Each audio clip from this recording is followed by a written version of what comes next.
নমস্কাৰ প্ৰিয় দৰ্শকসকল, অহা মাৰ্চ মাহত 5টা ৰাশিৰ ওপৰত সুখ সমৃদ্ধি ঐশ্বৰ্য আৰু সৌন্দৰ্যৰ কাৰক গ্ৰহ শুক্ৰ গ্ৰহৰ বিশেষ শুভ প্ৰভাৱ থাকিব। গতিকে সেই 5টা ৰাশি কি হয়, যিহেতু 4 মাৰ্চ তাৰিখৰ দিনৰ 3:37 পৰা এই প্ৰভাৱ পৰিব। গতিকে সেই 5টা ৰাশি কি হয় আৰু যিকেইটা ৰাশিৰ বিষয়ে জনোৱা হ'ব তেওঁলোকৰ আগন্তুক মাৰ্চ মাহটো বিশেষ শুভ হৈ পৰিব। কিন্তু যিকেইটা ৰাশিৰ বিষয়ে জনোৱা নহ'ব তেওঁলোকে চিন্তা কৰিব নালাগে, তেওঁলোকৰ বিগত দিনৰ পৰাই শুভ চলি আছে, ভাল দিন চলি আছে। গতিকে তেওঁলোকৰ বাবেও মাৰ্চ মাহটো শুভ। কিন্তু এই 5টা ৰাশিৰ ওপৰত শুক্ৰ গ্ৰহৰ বিশেষ শুভ প্ৰভাৱে মাহটো আৰু অকণমান সুন্দৰ কৰি তুলিব। গতিকে সেই 5টা ৰাশি কি হয় আজিৰ ভিডিঅ'ত আপোনালোকে জানিব পাৰিব।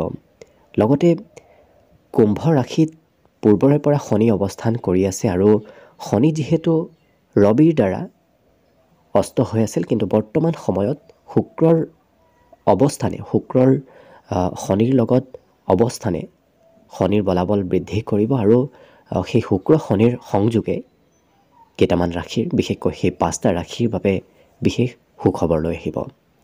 গতিকে প্ৰথমটো ৰাশিৰ বিষয়ে জনাইছোঁ। প্ৰথমটো ৰাশি সেই শুভ ৰাশি কি হয়, যিটো ৰাশিৰ ওপৰত এই মাৰ্চ মাহত শুক্ৰ শনিৰ বিশেষ শুভ দৃষ্টি থাকিব।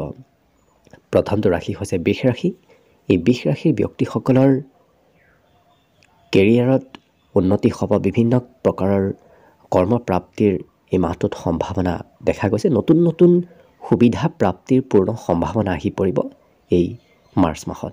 গতিকে অকণমান এক্টিভ থাকিব, তেতিয়াহে আপুনি কৰ্মপ্ৰাপ্তি আপোনাৰ সোনকালে হ'ব। চাকৰি বাকৰিৰ ক্ষেত্ৰতো প্ৰমোশ্যন নতুবা বিভিন্ন প্ৰকাৰৰ লাভালাভ আপুনি লাভ কৰিব। আৰ্থিক স্থিতিও প্ৰবল হোৱাৰ সম্ভাৱনা যথেষ্ট দেখা পোৱা গৈছে। গতিকে এই মাৰ্চ মাহত বিশেষকৈ বৃষ ৰাশিৰ ব্যক্তিসকলৰ এনেধৰণৰ শুভ সংযোগে আপোনাৰ বিভিন্ন প্ৰকাৰৰ উন্নতি আনিব। দ্বিতীয়টো ৰাশি হৈছে কৰ্কট ৰাশি। এই কৰ্কট ৰাশিৰ ব্যক্তিসকলৰ বিগত মাহত স্বাস্থ্য হয়তো অকণমান সিমান ঠিক নাছিল, কিন্তু এই মাৰ্চ মাহত তেওঁলোকৰ স্বাস্থ্যৰ উন্নতি হ'ব। বিভিন্ন কাম বনবোৰ যদি বিগত মাহত হোৱা নাছিল, এই মাহত সেই কাম বনবোৰ সুকলমে হৈ পৰিব।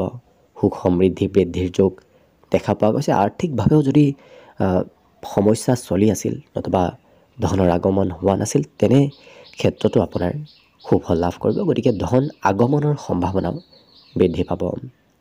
এই ৰাশিৰ ব্যক্তিসকলৰ এই মাহটোত শুভ কিবা খবৰ হয়তো লাভ কৰিব পাৰে। শুভ খবৰ প্ৰাপ্তিৰ সম্ভাৱনা যথেষ্ট দেখা পোৱা গৈছে। গতিকে লক্ষ্য কৰিলে এই কৰ্কট ৰাশিৰ ব্যক্তিসকলৰ বিগত মাহৰ তুলনাত এই মাহত অকণমান উন্নতি হ'ব। এই মাহটো আপোনাৰ বাবে সুখবৰ লৈ আহিব। তৃতীয়টো ৰাশি হৈছে তুলা ৰাশি। তুলা ৰাশিৰ ব্যক্তিসকলৰ হয়তো বিগত মাহত পঢ়া শুনা কৰাৰ ক্ষেত্ৰত অকণমান সমস্যা আহি আছিল, পঢ়াত হয়তো ধৈৰ্য একেবাৰে কমি আহিছিল। এই মাহটোত অকণমান পঢ়াত ধৈৰ্য বাঢ়িব, লগতে আগ্ৰহ ধাউতি পঢ়া শুনাৰ ক্ষেত্ৰৰ ফালৰ পৰা শুভ হৈ পৰিব। লগতে ধন সম্পত্তি প্ৰাপ্তিৰ বিশেষ যোগ দেখা পোৱা গৈছে এই মাৰ্চ মাহত। আৰ্থিকভাৱে আপুনি কিছু সবল হ'ব পাৰিব। নতুন প্ৰপাৰ্টি, নতুন বাহন হয়তো আপোনাৰ ঘৰলৈ আগমন হ'ব পাৰে। নতুন নতুন সম্পত্তিৰ আগমনৰ এই মাহটোত সম্ভাৱনা দেখা পোৱা গৈছে। পৈতৃক সম্পত্তি লাভৰ সম্ভাৱনাও যথেষ্ট আছে। লগতে পিতৃৰ পৰা আপুনি এই মাহটোত লাভালাভ ল'ব পাৰিব। বিগত মাহটোত আপোনাৰ সিমান পিতৃৰ ক্ষেত্ৰৰ ফালৰ পৰা শুভ নাছিল, হয়তো পিতৃৰ স্বাস্থ্যৰ অৱনতি হৈছিল। এই মাহত পিতৃৰ স্বাস্থ্যৰ কিছু উন্নতি হ'ব। গতিকে লক্ষ্য কৰিলে তুলা ৰাশিৰ ব্যক্তিসকলৰ বাবেও এই মাৰ্চ মাহটো সুন্দৰভাৱে পাৰ হ'ব। শুভ দৃষ্টি এওঁলোকৰ শুক্ৰ গ্ৰহৰ লগ্নপতিৰ, বিশেষকৈ ৰাশিৰ অধিপতিৰ শুভ দৃষ্টিয়ে এওঁলোকৰ মাহটো শুভ কৰি তুলিব। 4 নম্বৰ ৰাশিটো হৈছে মকৰ ৰাশি। এই মকৰ ৰাশিৰ ব্যক্তিসকলৰ অহা মাৰ্চ মাহৰ সম্পূৰ্ণ মাহটোত বিশেষকৈ এওঁলোকৰ আৰ্থিক স্থিতি সবল হ'ব। বিগত মাহত হয়তো আপোনাৰ হাতত ধন নাছিল, কিন্তু এইটো মাহত আপোনাৰ হাতত ধন সঞ্চয় হ'ব। আৰ্থিকভাৱে লাভান্বিত হোৱাৰ সম্ভাৱনাও যথেষ্ট আছে। ধন প্ৰাপ্তিৰ বিগত দিনত পাবলগীয়া ধন প্ৰাপ্তিৰ সম্ভাৱনা এই মাহত দেখা পোৱা গৈছে।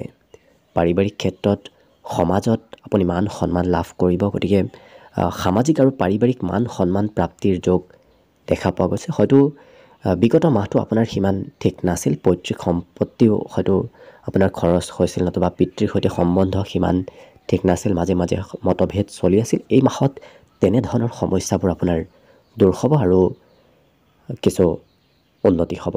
গতিকে লক্ষ্য কৰিলে বিগত মাহৰ তুলনাত মকৰ ৰাশি ব্যক্তিসকলৰ এই মাহটো লাভদায়ক হৈ পৰিব। পঞ্চমটো ৰাশি হৈছে কুম্ভ ৰাশি। এই কুম্ভ ৰাশি ব্যক্তিসকলৰ বিগত মাহৰ তুলনাত এই মাহত খৰচ অকণমান কমিব। ঘৰত সুখ সমৃদ্ধি বৃদ্ধি পাব। বিগত দিনত যদি ঘৰুৱা সমস্যা চলি আছিল, সেই সমস্যাবোৰ এই মাহত দূৰ হ'ব। জীৱনসংগীৰ সৈতেও সম্বন্ধ সুন্দৰ হৈ পৰিব। বিগত মাহত যদি সম্বন্ধ সিমান ঠিক নাছিল, এই মাহত সম্বন্ধ সুন্দৰ হৈ পৰিব। স্বাস্থ্যৰ উন্নতি হ'ব। স্বাস্থ্যজনিত ক্ষেত্ৰত খৰচ যদি হৈ আছিল, সেই খৰচবোৰ এই মাহত কমিব। গতিকে লক্ষ্য কৰিলে সকলো দিশত কিছু ভালৰ দিশে অহা দেখা যাব। গতিকে কুম্ভ ৰাশিৰ ব্যক্তিসকলৰ বাবেও এই মাহটো, বিশেষকৈ মাৰ্চ মাহটো শুভ দেখা গৈছে। গতিকে লক্ষ্য কৰিলে এওঁলোকৰ ওপৰতো এটা শুভ দৃষ্টি থাকিব। গতিকে সকলো দিশত সকলোৰে ভাল হওক তাৰেই কামনা কৰিছোঁ। আৰু যিকেইটা ৰাশিৰ বিষয়ে এতিয়ালৈকে জনোৱা হোৱা নাই, তেওঁলোকেও চিন্তা নকৰিব, তেওঁলোকৰ বাবে বিশেষ ভিডিঅ' আহি আছে। গতিকে তেওঁলোকৰ কেনেধৰণৰ ফলাফল চলি থাকিব সেই বিষয়ে জানিব পাৰিব। কিন্তু এইকেইটা ৰাশিৰ বাবে এই মাহটো অত্যন্ত লাভপ্ৰদায়ক। গতিকে ভিডিঅ'টো ইমানতে সামৰণি মাৰিছোঁ। অনাগত দিনত পুনৰ লগ পোৱাৰ প্ৰতিশ্ৰুতিৰে আজি ভিডিঅ'টো ইমানতে সামৰণি মাৰিছোঁ। ধন্যবাদ।